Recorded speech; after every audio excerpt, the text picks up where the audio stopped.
네, 안녕하세요. 안녕하세요. 예, 윤희김입니다. 오늘은 그 가장 핵심 멤버시죠. 촛불 광장의 핵심 멤버이신 이래견 다른 백년 이사장님과 함께 얘기를 해보겠습니다. 안녕하세요. 안녕하세요. 예, 선생님은 저랑 4월 1일 날 저랑 다른 이유로 광화문에서 만나시게 될 것 같습니다. 즐거운 저녁을 같이 했습니다. 예, 선생님은 지금 사드 배치 반대의 가장 핵심에 계시죠? 핵심이라기보다는 예. 사드 배치가 워낙 중요한 사안. 저 개인적으로는 박근혜 최순실 게이트보다도 사드 배치가 한국 사회 미래에 미치는 영향이 너무나 크기 때문에 뭐 제가 할 수 있는 모든 역량과 힘을 다해서 사드 배치를 반대할 생각입니다.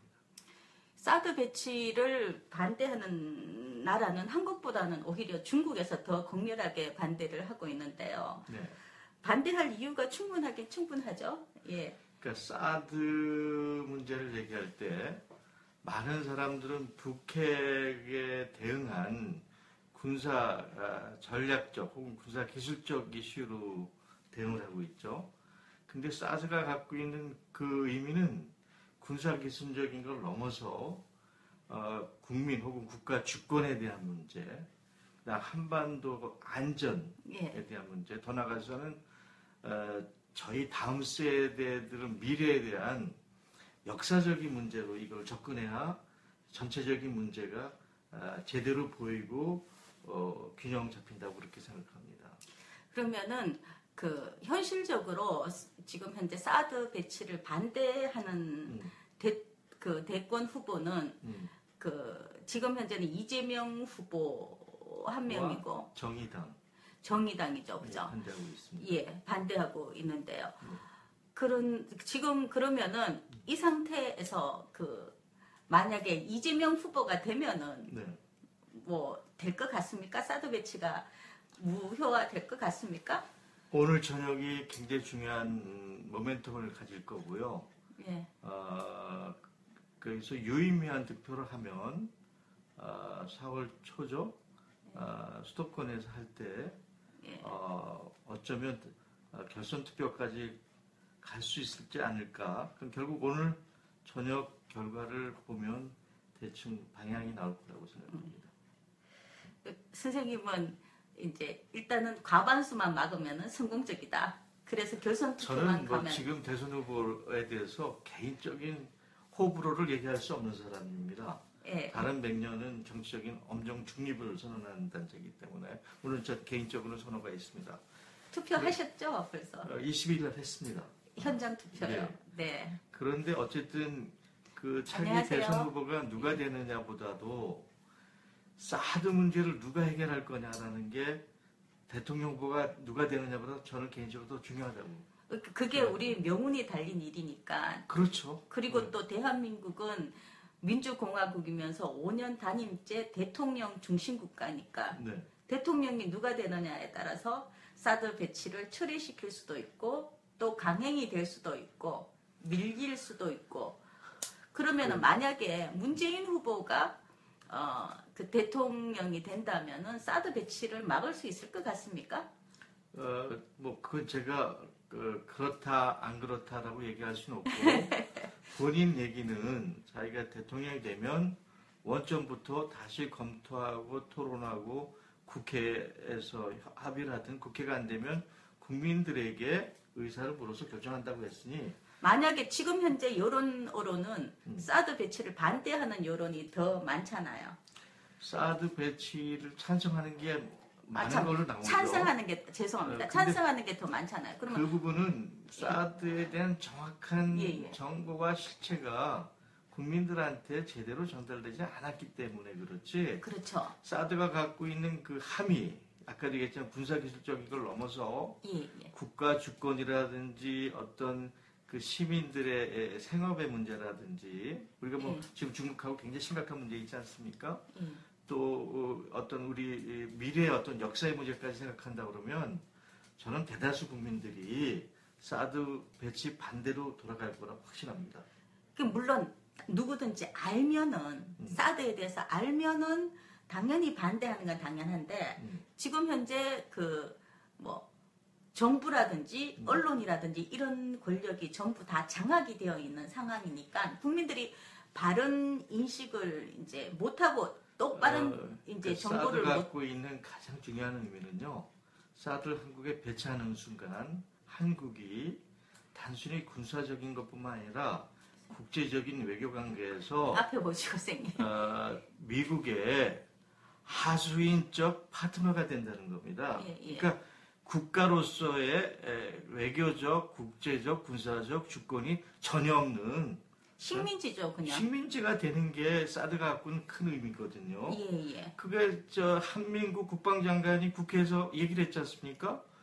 사드에 대해서 물어봤더니 미국이 하는 일이라서 이게 한 나라의 국방장관이 국민 주권을 갖고 있는 민회의 전당에서 하는 말이 미국이 하는 일이라서 할 수 없다. 이게 말이 안 되는 얘기죠. 근데 사드 배치에 대하여 이제 조약이 되었는 것도 우리나라 별 하나 장군하고 미국의 장군하고 둘이서 거기에 대한 합의 양해 각서 하나 썼고 장관급이 하나도 인발부 되는 것도 아니고 나라끼리 조약도 아니고 이건 뭐 아무것도 아닌 거기 때문에 그래서 가볍게 우리가 무시할 수 있는 거라고. 통상적인 일상적인 군사에 관한 거, 그건 이미 한미 군사 상호 조약이라든지 소파 협정에서 군사 전문가끼리 혹은 당사자끼리 할 수가 있었겠죠.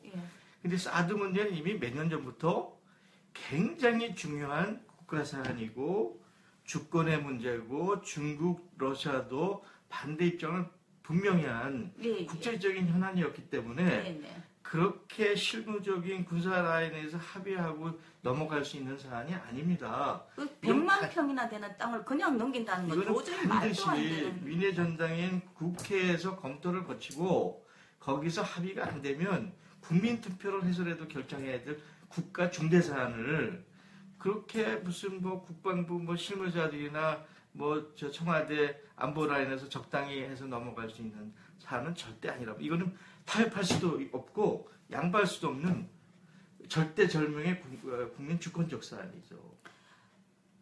근데 이제 그게 일단은 국민들한테 홍보 안 하는 것을 원칙으로 하고 있고 지금 현재 황교안 정부가 정확한 정보를 제공 안 하는 것을 목적으로 이제 움직이고 있고 그리고 지금 현재 그것을 반대하거나 찬성하거나 이런 대통령 경선이 있는 것도 가능하면 국민들한테 안 알리는 것을 목표로 하고 있으니까. 황교안이든 한민구든 누굽니까 미국의 앞잡이하고 있는 안보실장. 갑자기 이름 생각이 안 나요. 그 양반들이 얘기하는 논리는 세 가지입니다. 첫 번째는 이게 군사적 문제이기 때문에 군사 기밀 사항이어서 대국 국민한테 공개할 수 없는 사안이다. 두 번째 이거는 김관진 아주 사드에 대해서 국가 주권을 팔아먹은 거의 매국노 같은 수준의 인물이죠. 김관진이는 나중에 아마 그게 나올 것 같아요. 매국노 이완용이급으로 이완용보다 더한 사람. 더한 놈으로, 인물이 될 겁니다. 그건 아주 대놔놓고 이렇게 사드를 찬성. 그러니까 군사 기밀이어서 안 된다. 두 번째는 북한이 저렇게 핵을 그냥 몇 년간 다발적으로 쏘는 이 엄중한 상황에서 사드 반드시 필요하다. 마지막으로 이제 한민국 아까 얘기한 것처럼 미군이 하는 일이니까 이게 세 가지인데 그러니까 더 말이 안 되는 겁니다. 이게 한반도 남북한 항해에서 이게 진짜 생존의 문제, 안보의 문제인데 사드를 한국에 설치해서 그런 국가 안보 안위에 도움이 된다 그러면 그나마 저기 할 수 있지만 사드를 들어옴으로 해갖고 한반도의 전쟁의 위기, 안보의 위기, 생존의 위기가 급격히 높아지고 있거든요. 만약에 배치된다 하면 중국은 바로 폭격해서 그 중국 문제를 얘기하면 중국은 정말로 폭격을 할까요? 사드 그 발사기에 대해서는 얘기를 하지 않습니다. 그거는 북해 저기 했을 때 예. 한국에 주둔하는 그 미군 시설이나 혹은 뭐 오키나와나 일본 본토에 있는 미군 군사기지를 보호하는 성격이기 때문에 그 사드 발사기 설치하는 거에 대해서 사드를 반대를 안 한다. 그 자체는 크게 문제를 삼지 않아요. 근데 아. 사드 발사기에 따라오는 X밴드 레이더가 전방 탐색 모드로 갔을 때 현재 2,500km 정도를 탐사할 수 있다고 하고 앞으로 기술이 발달하면 3,000km, 4,000km도 탐사할 수 있다고 예측을 하는 거예요. 그러면 중국이 다 커버가 그렇죠. 중국의 대부분의 권역이 그 레이더망에 들어오는데 그것이 중요한 의미는 중국이 가지고 있는 핵 전략은 방어적 수동적 전략입니다. 그런데 그 X밴드가 들어와서 탐색함으로 해가지고 중국의 핵 전략, 수동적 핵 전략이 완전히 무기력화되는 거예요. 그러니까 중국은 사드 레이더가 들어옴으로 해서 중국의 핵 전략 계획이 완전히 무력화된다는 문제가 있기 때문에 그러니까 중국에서는 사드 그 미사일기는 괜찮은데 X밴드 레이더는 반대다. X밴드 레이더가 중국을 들여다보기 있기 때문에 사드 한 개 세워도 괜찮은데 X밴드 레이더는 안 된다라고. 그렇죠. 하고 미국은 사드를 막 띄우면서 사실은 사드가 문제가 아니고 X밴드 레이더를 딱 갖고 와서 중국을 이제 들여다보는 게 목적이다. 거기에 굉장히 중요한 그 함의가 있는데 항상 악마는 디테일이 있으니까. 그 중국의 최고의 물리학자 중에 한 사람이라고 하는 칭화대 리딩 교수가 있어요. 네, 칭화 따죄. 그 양반이 자주 놀러 갔습니다. 반공개적으로 비공식적으로 타진을 하죠. 사드 발사기는 좋지만 거기 들어오는 X밴드가 그런 문제가 있으니 기왕에 한국에 들어와 있는 탐사거리가 800km 정도로 제한되는 그린파인 레이더로 대체하고 그 기술적인 문제 인터페이스는 풀면 되지 않느냐. 그러면 중국이 무기할 수도 있다라고. 사드 배치해라. 그리고 레이더는 배치하라는 게 아니고 배치해도 무기할 수 있는데 괜찮다. 레이더 방식을 레이더를 X밴드에서 아니고 그린파인으로 그린파인 바꾸면 레이더를 해라. 그나마 우리가 거기까지 합의 가능하다. 할 수 있지 않겠냐고 비공식적으로 타진했는데 비공식. 미국에서는 이런 방법 없습니다. 아예 뭐 귓등으로 들려보내고. 그러니까 800km 정도까지 커버하면 중국은 안 들어가고 한국만 들어가나요? 북한까지 산둥반도 약간 하고 만주 조금 들어가는 수준이었는데 그 정도는 만주하고 산둥반도 이제 들어가는 것까지는 괜찮다. 그러니까 니들이 진짜 북한의 그 핵을 두려워한다면은 북한 다 커버되고 중국 살짝 커버되는 그린파인드 레이더를 설치를 하고 사드 배치해라. 그런데 X밴드 레이더는 중국 전체를 다 들여다보기 때문에 안 된다라고 했는데 중국뿐만 아니라 러시아도 들여다보기 때문에 러시아도 들어보기 때문에 안 된다는데 러시아의 극동 군사 전략 무력화되기 때문에 러시아도 가만히 안 있죠. 그랬는데 이제 미국은 원래 목적이 중국을 들여다보는 거기 때문에 X밴드 레이더를 설치하는 게 목적이고 사드는 그냥 이렇게 모르죠. 그건 모르지만 미군이나 한국군의 얘기는 북한 핵이 문제다. 걔들은 항상 북한 핵이 문제라고 하잖아요. 그러면 그 때문에 사드가 미린 필요하다고. 교수가 얘기하는 것처럼 그린파인 레이더로도 충분하다. 그렇죠. 거기에 일체 반응이나 그 협상을 안 하고 있는 거죠. 더 그렇죠. 심각한 거는 미군이 최근에 아주 그 최첨단 무기라고 개발한 게 스텔드 구축함이라고 있습니다. 줌 왈트라고 알려져 있는 신형 구축함인데 레이더에 안 잡히는 겁니다. 그게 2018년에 실전에 배치가 된다고 하는데 거기 레일건이라는 또 신형 장비가 있어요. 발사기가. 그 레일건은 마하 6의 속도로 탄환을 날리는데 200km의 사거리를 가져요. 저희 여기다 물음표 막 삥삥삥삥 이렇게 물음표 뭔 말인지 모르겠어. 그러니까 마하 6의 탄환이 날아가면 기존의 어떤 시스템으로도 방어할 수가 없습니다. 근데 더욱 놀라운 거는 그 주말투 구축함을 제주의 강정기지를 모함으로 삼겠다고 태평양 사령관이 얘기를 했어요. 그러니 강정 기지가 그거용이었네요.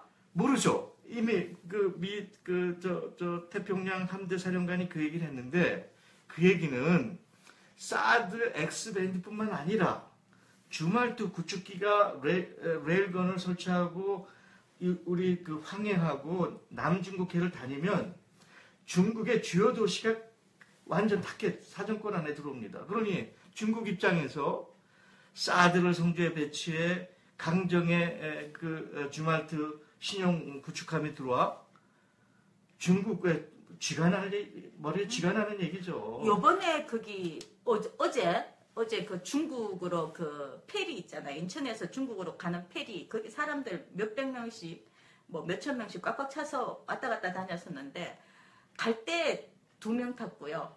올 때 1명 탔대요.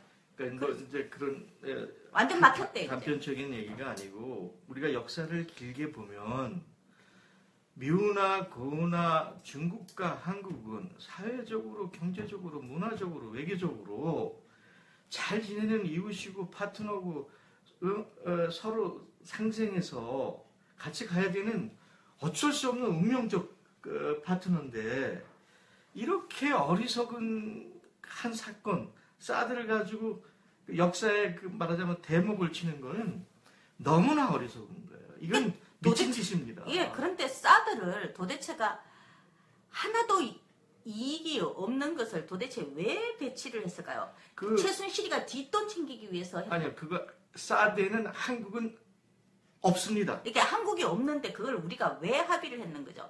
해줬느냐는 거죠. 그러니까 걔들이 뭐 우리한테는 이익이 아니라도 최순실이한테 이익이건 박근혜한테 이익이건 그게 뭐 문재인이한테 이익이건 누구한테 이익이 그러니까 가니까. 사드는 처음부터 미국을 위한 프로그램입니다. 그러니까 미국을 사드 배치를 결정한 것도 미국이고 걔들이 한다고 우리가 지금까지 그 장소를 결정한 것도 미국이고 그것을 들여온 것도 미국이고 그것을 운영하겠다고 하는 것도 미국이고 그 사드 배치에서 발생하는 모든 결과도 미국이 책임져야 되는 거예요. 그러니까 사드는 처음부터 끝까지 미국에서 출발해서 미국에서 끝나는 사안입니다. 한국은 거기에 0.1% 진짜 쥐털만큼도 한국은 존재하지 않아요. 이렇게 지금까지는 다 그거를 사드가 그 이전부터 그 MD 이전에 뭐 NMD 내셔널 미사일 디펜스에서부터 시작해서 그 계속해서 걔들은 이제 사드 배치라든지 뭐 미사일 디펜스 해갖고 대륙 봉쇄를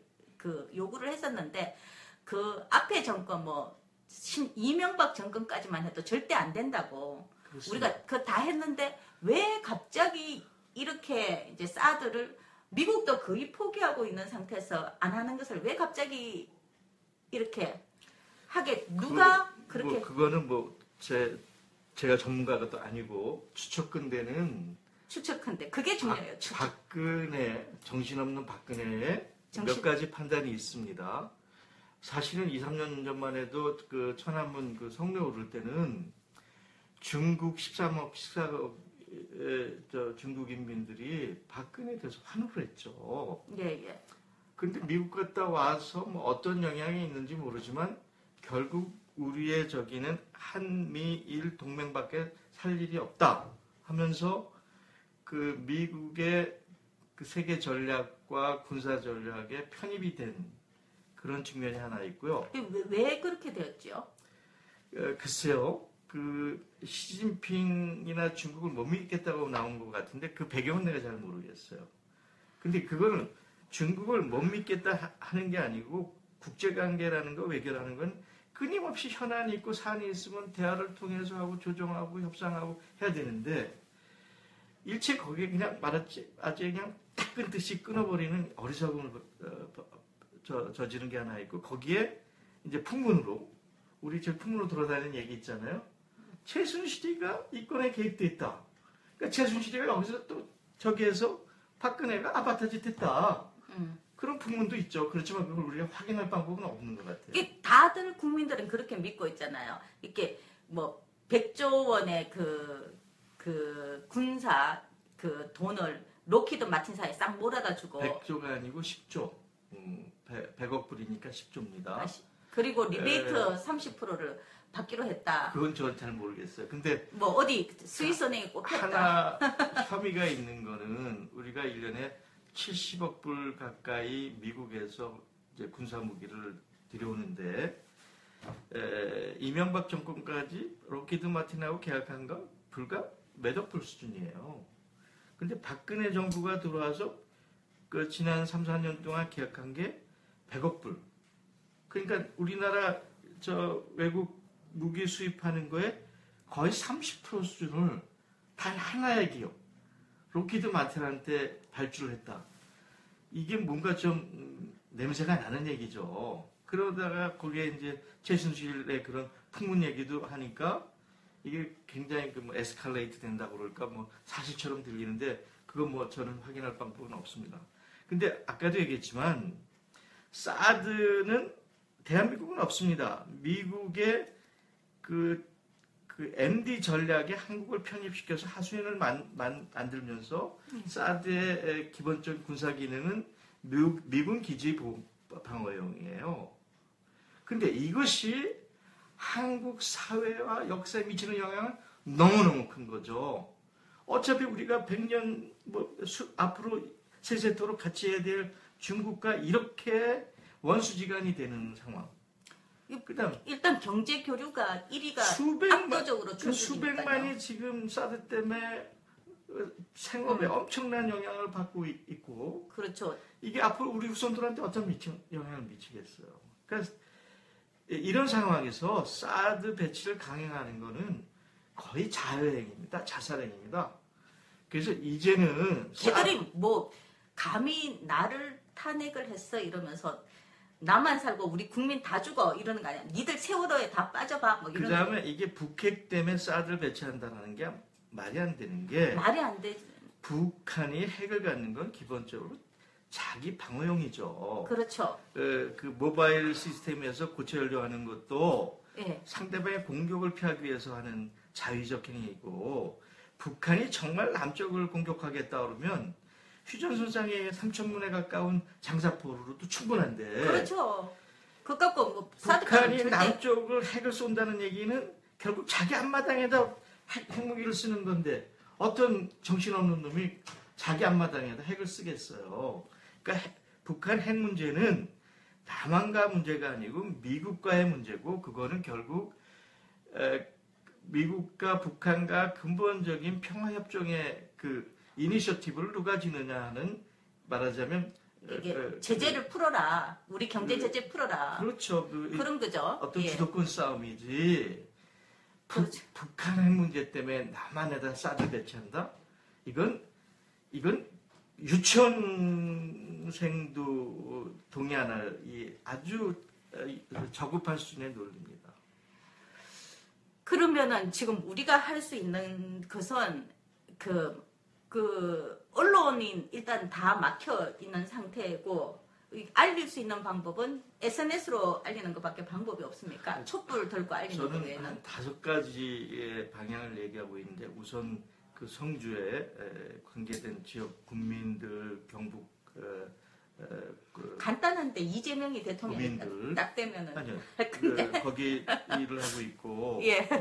이 중요한 사안을 잘못 결정했다. 여기서 황교안 대행한테 잘못됐다라고 해서 어떤 그 청원을 할 수도 있고요. 황교안이한테 황교안이를 청원하다. 청원회가 될 애가 아니에요. 그러니까 문제가 그렇다고 사실을 팩트를 알려주는 거죠. 세 번째는 국회에서 이거는 민의의 전당이 국회에서 결정할 거를 맨놈 군사 실무자들이 결정한 거는 권한쟁의를 넘어선 권한 위법이어서 이거는 권한쟁의에 들어갈 수 있는 법적 절차도 있다고 봅니다. 국회에서 만약에 문제 제기를 하면. 근데 국회를 믿을 수 없는 게요. 민주당에서 안보회의가 한 번도 안 일어났어요. 회의 한 번도 안 일어났고. 대선 국면이어서 그런. 그러니까 걔들이 지금 반대하는 것처럼 이렇게 왜냐 그러면은 경선인단들 사이에서의 여론은 또 반대거든요. 사드 배치 반대가 더 많으니까 애들이 지금 사드 배치를 찬성하는 전체 국민은 사드 배치 찬성이 더 그거는 많고 내용을 몰라서 그러는 거고 그래서 경선인단은 결국 반대가 중요한 거는 많고. 사드에 대한 진실을 낱낱이 명명백백히 국민한테 알려야 되고 알릴 생각이 없잖아요, 지금. 제가 볼 땐 이제 이런 상황이 오면 차기 정부에서 국민투표로 결정해야 됩니다. 차기 정부에서 지금 현재 새누리당, 바른당, 뭐 된장바른당, 자유당 전부 반대고 민주당에서도 겉으로는 다음 정부에 넘겨라라고 하면서 속으로는 자체 내에서 안보회의도 한 번도 안 일어나고 아무런 반대도 안 하고. 뭐 거기에 대해서 노코멘트고요. 이제 상황이 여기까지 왔으니 우리가 횃불 시민혁명이 뭡니까? 국민 주권을 되찾아온 거잖아요. 사드도 그런 관점에서 되찾아왔는지는 모르겠어요. 국민 주권의 문제입니다. 그래서 예. 차기 정부가 물론 국회에서 민의전당에서 충분히 토론하고 할 수 있는 사안이지만 가장 확실한 거는 시시비비를 국민들한테 밝혀서 국민투표를 통해서 결정하는 게 가장 현명한 거고 이제 외교적인 거니까 이제 다음 주에 그 시진핑과 트럼프가 플로리다에서 뭐 2박 3일인가 정상회담 하지 않습니까? 국제 여론한테 한국민의 정확한 의사를 전달하는 것도 대단히 중요한 일입니다. 근데 한국민의 의사를 정확하게 전달을 할 택이 있어요, 황교안이가? 황교안이가 지금 우리 의사는 찬성이다 이럴 것 같은데. 좀 연구를 저도 아주 심각하게 고민하고 있는 주제입니다. 그러면 선생님이 가서 그 뒤에서 피켓 딱 들고. 현재 논의 중입니다. 그래서 노 사드. 우리나라 주요 종교 종단과 중요한 사회단체들 대표들이 워싱턴과 뉴욕, 필요하다면 플로리다를 방문하는 것도 현재 논의하고 검토 중에 있습니다. 참 이러다가 이게 저는 지금 느낌으로서는 정말 한두 달은 괜찮은데 만약에 12월 달까지 중국의 이 경제 제재가 계속되면은 우리나라 망할 것 같아요. 뭐 단기적인 거, 장기적인 걸 봐야죠. 뭐 어떤 은행 경제연구소에서 한국에 미치는 게 17조다. 그건 이제 직접적인 손해가 17조인데 경제활동이라는 끊임없이 연계돼서 움직이기 때문에 17조가 갖고 있는 승수적 효과를 따지면 그게 30조가 될 수도 있고 50조가 될 수도 있습니다. 지금 이렇게 어려운데 17조든 50조든 내수 경기에서 이것을 빼낸다는 것은 자영업자를 위시해서 관광업에 종사하는 모든 사람이 문 닫으라는 노동자들도 역시 마찬가지. 문 닫으라는 얘기고요. 더 길게는 지금 중국이 이미 이제 경제적으로 G2에서 이제 뭐 조만간에 미국을 앞지른다고 할 정도로 경제 규모가 커지고 있는데 규모는 앞지른다고. 어떤 형태든 우리가 중국과 사회경제적 문화적인 파트너십을 상실한다면 중국이 우리 경제에 미국보다 한 10배 정도의 영향력을 발휘하는 아니 뭐 데이터적으로 그렇진 않죠. 한 두 배 정도 형태의 영향을 갖고 있을 텐데 그걸 넘어서 이게 중국하고 우리는 지정학적으로 역사적으로 문화적으로 운명적 관계예요. 이것을 이렇게 어리석게 푸는 정권이 어디 있습니까? 아니 그러니까 북한에서 그 개성공단 폐쇄하는 것만 해도 엄청난데 지금 중국을 폐쇄해갖고 도대체가 자해행위 너무 그렇게 막 나가 폐쇄하는 건 아니지만 중국 입장에서 생각해 보세요. 아니 두 명 가고 한 명 오고 하면은 폐쇄하는 거지 뭐. 중국의 안보에 치명타를 가하는 아까도 얘기했지만 사드 문제라든지 주몰트라든지 거기에 한국이 미국의 뭐 그냥 일방적으로 내가 중국이라도 그럴만해. 그러면 내가 중국이라도 중국의 입장에서는 군사적으로 외교적으로 한국이 적성 협력국이에요. 그렇죠. 이게 무슨 의미냐고요. 그럼 그렇게 중요한 중국과 한국이 결혼지간이 되는 건데 이게 누구를 위해서 그렇게 해야 됩니까? 누구를 위해서? 미국을 위해서? 리베이트를 위해서. 오늘 여기까지 합시다. 예. 그러면은 우리는 다 같이 쉽게 되는 방법을 찾았으면 합니다. 예. 어렵게 갈 수도 있고 쉽게 갈 수도 있고 하는 방법이 있겠죠. 오늘 9시에 좋은 결과가 나왔으면 좋겠습니다. 고맙습니다. 예, 반가웠습니다.